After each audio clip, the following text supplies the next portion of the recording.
नमस्कार दोस्तों, आप सभी का ट्रू एस्ट्रो में स्वागत है। आज हम एक नया वीडियो लेके आए हैं आपके सामने। इसमें हम बात करेंगे कैसे कुंडली के माध्यम से तनाव का आकलन किया जाए कि अमुक व्यक्ति के जीवन में कब तनाव की स्थितियां निर्मित होंगी और उसको उस फेज में अलर्ट रहना चाहिए। उसके पहले ही जो है जो भी उपाय हो सकते हैं उपाय करे, या एटलीस्ट मेंटली जो है प्रिपेयर्ड होना चाहिए कि ऐसी स्थितियां आ सकती हैं लाइफ में। तो अगर उसको पहले से मालूम होगा तो व्यक्ति होशियार अलर्ट हो जाएगा और ऑल ऑफ सडन ऐसा कोई सिचुएशन उसके सामने नहीं आएगी कि वो डिप्रेशन में चला जाए। तो आज हम इसके बारे में बात करेंगे। यहाँ पे हमने दो चार्ट बनाए हुए हैं। एक जो है इसको लग्न चार्ट बोलते हैं, लग्न चार्ट हमने लिखा है। जो जन्म के समय का जो अपना चार्ट बनता है, जो कुंडली बनती है वो है। और गोचर होता है जो ग्रहों की स्थिति जो है उस समय जिस समय हम कुंडली देखते हैं या आकलन करते हैं उसमें कौन से ग्रह किस राशियों में जो है गोचर कर रहे हैं, उसको गोचर चार्ट बोलेंगे जो है। उसके अलावा यहाँ पे जो है ग्रहों की जो कैटेगरी की बात करें, दो कैटेगरी है यहाँ पे, एक शुभ ग्रह है एक अशुभ है। शुभ ग्रहों में गुरु और शुक्र प्योरली जो है शुभ ग्रह माने जाते हैं, और बुध और चंद्र भी सम कंडीशन इनको माना जाता है। बुध जो होते हैं बेसिकली शुभ ग्रह हैं, लेकिन अगर अकेले होते हैं तो शुभ ग्रह का फल देते हैं। अगर मैलेफिक के साथ, मैलेफिक मतलब कि अशुभ ग्रहों के साथ बैठ गए तो उनके जैसा फल देते हैं, मतलब अशुभ फल देते हैं बुध। इसी तरीके से चंद्रमा जो होता है, अगर वो पूर्णिमा के आसपास का, मतलब अष्टमी से लेकर अष्टमी तक के बीच का जो चंद्र होता है वो शुभ फल देता है। इसको वैक्सीन मून बोलते हैं। और उसके अलावा जो अन्य तिथियों का जो चंद्रमा होगा, मतलब कि उस व्यक्ति का जन्म अगर उसके अलावा तिथियों में हुआ है तो वो पाप प्रभाव का हुआ और मतलब पाप ग्रह माना जाएगा। तो इस तरीके से जो है ये ग्रहों की कैटेगरी हो गई। अब उसके अलावा सबसे महत्वपूर्ण इसमें होता है कि चंद्रमा की स्थिति उसको हमको उसको देखना चाहिए। इसके लिए जरूरी ये है कि चंद्रमा के ऊपर कितना पाप प्रभाव है। तो निश्चित तौर पर जो ग्रह प्रभाव चंद्रमा पर डाल रहे हैं उनकी दशा अंतर्दशा में व्यक्ति को मानसिक रूप से तनाव की स्थितियां निर्मित होंगी, ऐसा जो है निश्चित होता है। और चंद्रमा, इसके अलावा ये होता है चंद्रमा अगर पाप प्रभाव का एक और तरीका होता है। चंद्रमा अगर दो पाप ग्रहों के बीच में हो, मान लीजिए चंद्रमा यहाँ बैठे हैं, यहाँ पे राहु हो गए और यहाँ पे शनि हो जाए तो ये पाप कर्तरी योग में आ गए। पाप कर्तरी योग में चंद्रमा के दोनों तरफ पाप ग्रह हैं, तो मतलब कि हेम्ड बिटवीन टू मेलेफिक, कि दो पाप ग्रहों के बीच में चंद्रमा है तो अपने आप को जो है पीड़ित महसूस कर रहा है। पीड़ित चंद्रमा है तो आपका मन भी पीड़ित हुआ। कहते नहीं चंद्रमा मन सो जाता है, चंद्रमा मन का कारक होता है। तो मन अगर अपना पीड़ित है, किसी भी तरीके से अफ्लिक्टेड है, तो ऐसा व्यक्ति जो है वो डिप्रेशन में, अवसाद, चिंता, इस तरह की स्थितियां निर्मित होगी और एक तरह का डर भी उसके मन में रहेगा। आइए हम इस लग्न चार्ट के माध्यम से कुछ सूत्र इसमें क्या क्या होते हैं उसको देखते हैं। तो पहला सूत्र इसमें ये होता है कि जब भी कोई पाप ग्रह जो होते हैं, पांचों पाप ग्रह में कोई भी एक ग्रह सूर्य, चंद्र या जो लग्नेश होते हैं, इनके ऊपर से जो है गोचर में भ्रमण करेगा। मतलब इस समय अगर वो भ्रमण करेंगे, जैसे शनि इस समय यहाँ भ्रमण कर रहे हैं, शनि इस समय कुंभ राशि में है। गुरु तो शुभ ग्रह हो गए। राहु जो है 12 नंबर में यहाँ पे है। कोई बड़े ग्रह मैं उनकी बात कर रहा हूँ। यहाँ मंगल भी आ गए हैं, मार्स, ठीक है। और केतु जो है यहाँ बैठे हुए हैं। राहु के 180 डिग्री के एक्सिस में केतु रहेंगे। इस तरह से जो है, अगर यहाँ पे हम देखते हैं लग्नेश कौन से हैं, यहाँ पे शुक्र हैं। शुक्र के ऊपर या चंद्रमा यहाँ कहाँ बैठे हैं, यहाँ बैठे हैं, या सूर्य यहाँ बैठे हैं। इन तीनों के ऊपर कोई भी पाप ग्रह, शनि, राहु, केतु, मंगल, सूर्य का अगर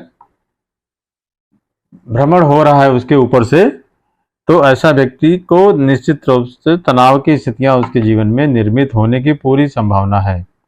इसमें ये भी देखना चाहिए, ये जो है हो सकता है आला, मतलब एक क्षणिक रहे, मतलब क्षणिक मतलब कुछ ही दिन के लिए रहे। खासकर ये जो ग्रह बता रहा हूँ मैं, जो ये इनका लाइफ स्पेन या मतलब इनका पीरियड जो होता है बहुत लंबा होता है। किसी राशि में तो शनि 2.5 साल के आसपास भ्रमण करते हैं, राहु केतु 18 महीने है, मंगल 45 डेज का होता है इनका एक ट्रांजिट जो होता है किसी राशि में, और गुरु का भी लगभग 12 महीने से ज़्यादा होता है, शुभ ग्रह है हालांकि वो। तो सबकी अलग अलग जो है टाइम पीरियड होता है अपने राशि में जो है उनमें भ्रमण करने का। तो अगर यहाँ पे मान लीजिए यहाँ पे जैसे सूर्य है, सूर्य का भ्रमण अगर यहाँ पे राहु भ्रमण कर रहे हैं सूर्य में के ऊपर, तो निश्चित तौर पे व्यक्ति को तनाव की स्थिति निर्मित करेंगे। चंद्रमा यहाँ बैठे हुए हैं, इनके ऊपर जो है अगर भ्रमण हो रहा है शनि का, राहु का, या यहाँ पे इनकी दृष्टि भी पड़ रही है, चंद्रमा यहाँ बैठे हुए हैं और यहाँ से अगर मंगल है 1 2 3 4, तो चौथा दृष्टि देते हैं यहाँ पे, देखते हैं, तब भी व्यक्ति को मानसिक रूप से तनाव की स्थितियां उसके जीवन में निर्मित होंगी। इसी तरीके से ये छठा भाव है, 8वां और 12वां, इस भाव में अगर जो पाप ग्रह हैं ट्रांजिट कर रहे हैं वो, और उनका यहाँ पे इम्पैक्ट हो रहा है, या तो युति से, मतलब वहाँ पे स्थिति से या दृष्टि से, 6 8 12 में अगर यहाँ पे जो पाप ग्रह हैं शनि, राहु, केतु, मंगल, सूर्य, इनका यहाँ पे अगर बैठे हुए हैं, इसकी जगह भ्रमण कर रहे हैं, या जैसे गुरु यहाँ कर रहे हैं अभी 1 नंबर में, या उनकी दृष्टि पड़ रही है। सपोज यहाँ पे राहु यहाँ बैठे हुए हैं और राहु कहाँ देख रहे हैं, 7वें घर को देख रहे हैं और तीसरे घर को देख रहे हैं 5वीं दृष्टि से, और 9वीं दृष्टि से 7वें घर को देख रहे हैं, 7वीं दृष्टि से 5वें घर को देख रहे हैं। तो मतलब यहाँ पे उनकी स्थिति भी, और आपको ये भी देखना है उनकी दृष्टि कहाँ पे है, दोनों चीज़ों का प्रभाव पड़ेगा और व्यक्ति को मानसिक रूप से कहीं ना कहीं परेशानी होगी 6 8 12 में अगर इनका प्रभाव पड़ रहा है तो। उसके अलावा जब भी सैटर्न का गोचर ट्रांजिट में, गोचर या उनकी दृष्टि पड़ती है चंद्रमा या सूर्य पर, तब भी जो है व्यक्ति को तनाव की स्थितियां उसके जीवन में निर्मित होती हैं। इसी तरीके से जब भी लग्न का स्वामी, ये लग्न हो गया, मान लीजिए यहाँ पे शुक्र इसके स्वामी हैं,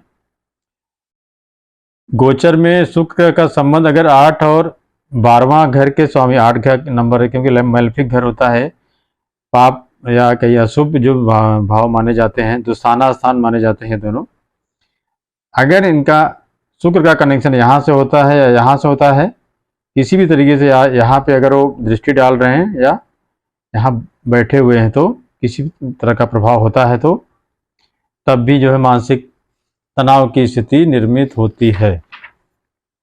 बहुत सारी स्थितियाँ होती हैं, लेकिन हमने कुछ आपको चुनिंदा चीज़ें मैं बता रहा हूँ।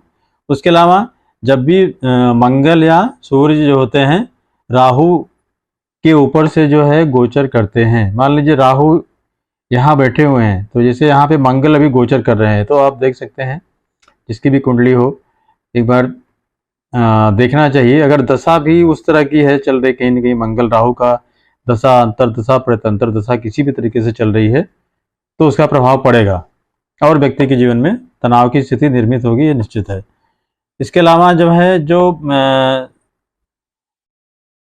जैसे चंद्र है, मरकरी है, शनि है या राहु केतु हैं, उनका जो भी ओनरशिप जहाँ बैठते हैं वहाँ पे जो ओनरशिप है उनकी, अगर वो पाप प्रभाव में है या इनमिकल साइन में है या दुश्मन के घर में बैठे हुए हैं ये ग्रह, तब भी व्यक्ति का उस पीरियड में मानसिक तनाव की स्थिति निर्मित होने की पूरी संभावना रहती है। तो दोस्तों ये छोटा सा एक हमने आपको वीडियो इस बारे में बताया।